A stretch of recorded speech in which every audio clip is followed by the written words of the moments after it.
Hello guys, welcome to my YouTube channel. ഇന്ന് ഞങ്ങൾ ചെയ്യാൻ വേണ്ടി പോകുന്ന വീഡിയോ എന്ന് പറയുന്നത് മുയലിനെ എങ്ങനെ വീട്ടിൽ വളർത്താമെന്നുള്ളതാണ്. ഓക്കെ, മുയലിനെ വളർത്തുന്നതെന്ന് പറയുമ്പോൾ ഒരു ഫാം എന്നുള്ള രീതിയിലല്ല. ഇപ്പോൾ 1-2 മുയലിനെ ആ ഒരു രീതിക്ക് വളർത്തുന്നതാണ്. ഫാമിങ് വരുമ്പോൾ കുറച്ചും കൂടി നമ്മൾ സീരിയസ് ആയിട്ട് എടുക്കേണ്ടി വരും. അതിന് മെഡിസിൻസ് അങ്ങനെയൊക്കെ ചിലപ്പോൾ ചെക്ക് ചെയ്യേണ്ടി വരും. ഇത് അങ്ങനെയൊന്നുമില്ല, ജസ്റ്റ് സാധാരണ രീതിയിൽ എങ്ങനെ വളർത്താം എന്നുള്ളതാണ്. അപ്പോൾ ഇതാണ് എൻ്റെ വീട്ടിലെ കൂട് എന്ന് പറയുന്നത്. ഇത് ആക്ച്വലി കോഴിക്കൂടായിരുന്നു മുന്നേ. കോഴീനെയും പട്ടിനെയും എല്ലാത്തിനെയും വളർത്തിയിട്ടുണ്ട്. ഇപ്പം നമ്മൾ 2 മുയലിനെ ആയിരുന്നു ഫസ്റ്റ് എടുത്തിട്ടുണ്ടായിരുന്നത്, ഒരു ഫീമെയിലും ഒരു മെയിലും. അപ്പോൾ ഇതാണ് മെയില്, ഇതാണ് ഫീമെയിൽ. അപ്പോൾ മെയിൽ ഇപ്പോൾ പിള്ളേരുള്ളത് കൊണ്ടാണ് മെയിലിനെ ഫീമെയിലിനെ സെപ്പറേറ്റ് ആക്കി വെച്ചിട്ടുള്ളത്. അപ്പോൾ ഇവിടെ കോഴിയുണ്ട്, പക്ഷെ വേറെ കുഴപ്പമൊന്നുമില്ല. ഒന്നിച്ചിടുന്നതുകൊണ്ട് കുഴപ്പമൊന്നുമില്ല. വേറെ കൂടില്ലാത്തതുകൊണ്ടാണ് ഇങ്ങനെ ചെയ്തത്, വേറെ കുഴപ്പമൊന്നുമില്ല. അപ്പോൾ ഞങ്ങൾ ഫസ്റ്റ് കൊണ്ടുവന്ന സമയത്ത് ആദ്യത്തെ പ്രസവത്തിൽ അതൊരു മുയൽ പ്രസവിച്ചിട്ടില്ലായിരുന്നു. അതിൻ്റെ ആദ്യത്തെ പ്രസവത്തിൽ ഒരു കുട്ടിയേ ഉണ്ടായിരുന്നുള്ളൂ. അന്നേരം ഞങ്ങളും ആദ്യമായിട്ടാണ് കാണുന്നത്. അപ്പോൾ ഞങ്ങൾക്കും അറിഞ്ഞുകൂടായിരുന്നു ഇതിങ്ങനെ എങ്ങനെയാണ് ടേക്ക് കെയർ ചെയ്യേണ്ടതെന്നൊക്കെ. സോ ആദ്യത്തെ കുട്ടി അത് മരിച്ചു, അത് ശരിയായില്ല. സെക്കൻഡ് ഡെലിവറിയിൽ 6 പിള്ളേരുണ്ടായിരുന്നു. അതിനകത്ത് 1-2 കണ്ട് ചത്തുപോയി ആദ്യം ചെറുതിൽ തന്നെ. ബാക്കിയൊക്കെ ഏകദേശമൊക്കെ വലുതായിട്ടുണ്ടായിരുന്നു. പക്ഷേ കുറച്ച് കഴിഞ്ഞപ്പോൾ അതും എന്തോ ശരിയാവാണ്ടോ, ഫുഡ് ശരിയാവേണ്ടോ, അത് നമ്മളും ഒരു ഹോസ്പിറ്റൽ കേസായിട്ട് വേറൊരു സ്ഥലത്തായിരുന്നു. സോ അങ്ങനെയാണെന്ന് അറിയില്ല, എന്തോ ചത്തുപോയി. ഇത്രയൊന്നും വലുതായിട്ടില്ലായിരുന്നു. ഇതിൻ്റെയൊക്കെ ഇത്തിരി ചെറുതുണ്ടായിരുന്നു, എന്നാലും അത്യാവശ്യം സൈസൊക്കെ വെച്ചിട്ടുണ്ടായിരുന്നു. അങ്ങനെ അതും ചത്തുപോയി. അങ്ങനെ 3ാമത്തെ ഡെലിവറിയിൽ 5 പിള്ളേരായിരുന്നു ടോട്ടൽ ഉണ്ടായിരുന്നത്. അപ്പോൾ അതിൽ 4 ഒരെണ്ണം കുഞ്ഞിലെ തന്നെ കാണാണ്ടായിപ്പോയി. അതായത് ഞങ്ങൾ രാവിലെ നോക്കുമ്പോഴത്തേനും ഒരു കുഞ്ഞിനെ കാണുന്നില്ല. താഴെയൊക്കെ നോക്കി എവിടെ ഉണ്ടായിരുന്നില്ല. അതിപ്പോൾ ഇതിൻ്റെ അമ്മ തന്നെ തിന്നാണെന്ന് അതും അറിഞ്ഞുകൂടാ. ഇതിൻ്റെ മെയിൻ ഫുഡ് എന്ന് പറയുന്നത് പുല്ലാണ് മെയിൻ ഭക്ഷണം. പക്ഷേ എല്ലാ ടൈപ്പ് നോർമൽ നമ്മൾ പശുവിനൊക്കെ ഇട്ട് കൊടുക്കുന്ന പുല്ല് നമുക്ക് ഇട്ട് കൊടുക്കാം. അതായത് ചില ടൈപ്പ് ഇലകളുണ്ട്, അത് ഇടാൻ പാടില്ലാത്തതുമുണ്ട്. നമ്മളിപ്പോൾ മെയിനായിട്ട് ഫുഡ് കൊടുക്കുന്നത് പുല്ല്, ഈ പുല്ലും പിന്നെ സാധാരണ പശുവിൻ്റെ പുല്ലും അതൊക്കെ ഇടാറുണ്ട്. അതായത് ഈ പുല്ലൊക്കെ ഇടാറുണ്ട്. പിന്നെ ഈ ഒരു വള്ളി ഉണ്ടല്ലോ, ഈ ഒരു വള്ളി ഇതിടാറുണ്ട്. പിന്നെ ബത്തക്ക, പപ്പായ, പയറിൻ്റെ തൊലി, തക്കാളിയുടെ തൊലി, അതുപോലത്തെ പിന്നെ പഴത്തിൻ്റെ തൊലി, അതൊക്കെ ഞങ്ങൾ കൊടുക്കാറുണ്ട്. അപ്പോൾ അതൊക്കെ തന്നെയാണ് മെയിനായിട്ട്. പിന്നെ കഞ്ഞിവെള്ളം കൊടുക്കാറുണ്ട്, കഞ്ഞി കൊടുക്കാറുണ്ട്, ചോറ് കൊടുക്കാറുണ്ട്. ദിവസത്തിലൊന്നോ രാവിലെ വൈകുന്നേരം അങ്ങനെ എപ്പോഴെങ്കിലും ആയിട്ട്. പിന്നെ ഞാൻ പറഞ്ഞ കേട്ട എന്താ വെച്ചാൽ, സപ്പോസ് ഈ അതിൻ്റെ ഫീമെയിൽ ബ്രീഡ്സിനെ, അതായത് കുട്ടികളെ ഫീഡ് ചെയ്യുന്നില്ലെങ്കിൽ നമ്മൾ ഫീഡ് ചെയ്യിപ്പിക്കണം എന്നൊക്കെ പിടിച്ചു വെച്ചു. പക്ഷേ ഞങ്ങൾ ഇതുവരെ അങ്ങനെയൊന്നും ചെയ്തിട്ടില്ല. ഈ 2ാമത്തെ ബാച്ചിൽ ഒരു 6 കുട്ടികളുണ്ടായിരുന്നു എന്ന് പറഞ്ഞില്ല, അത് ചത്തുപോയിന് കുറച്ച് വലുതായ ശേഷം.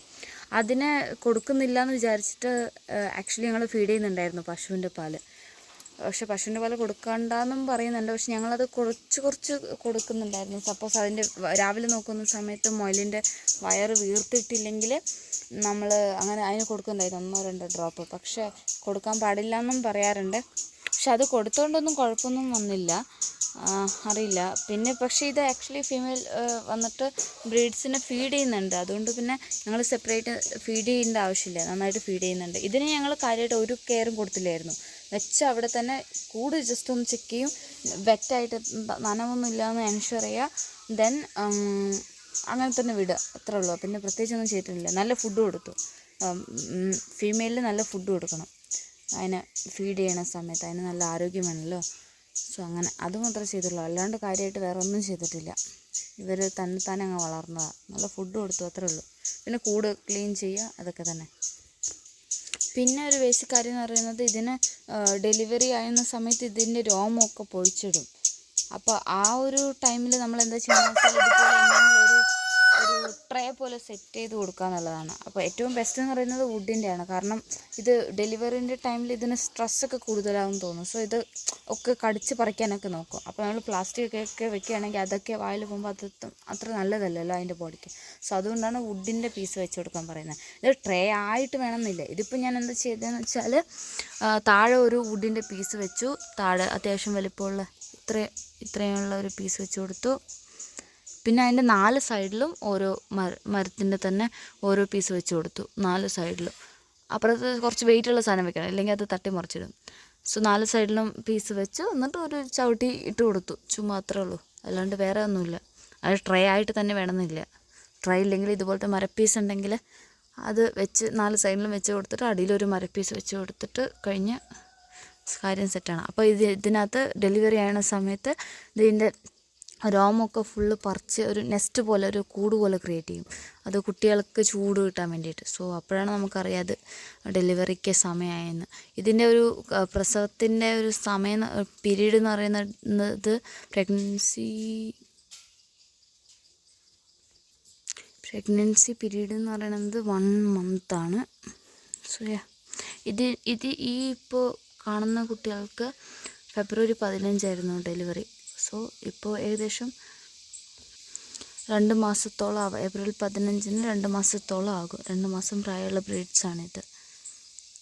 3 മാസമൊക്കെ ആകുമ്പോഴത്തേനും പൂർണ്ണ വളർച്ച എത്തുമെന്നാണ് പറയുന്നത്.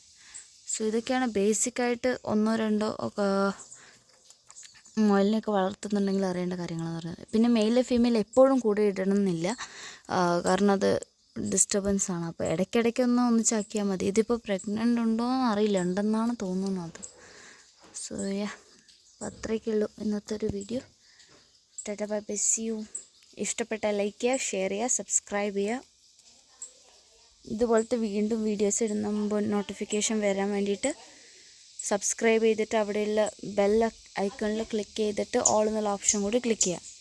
ബൈ.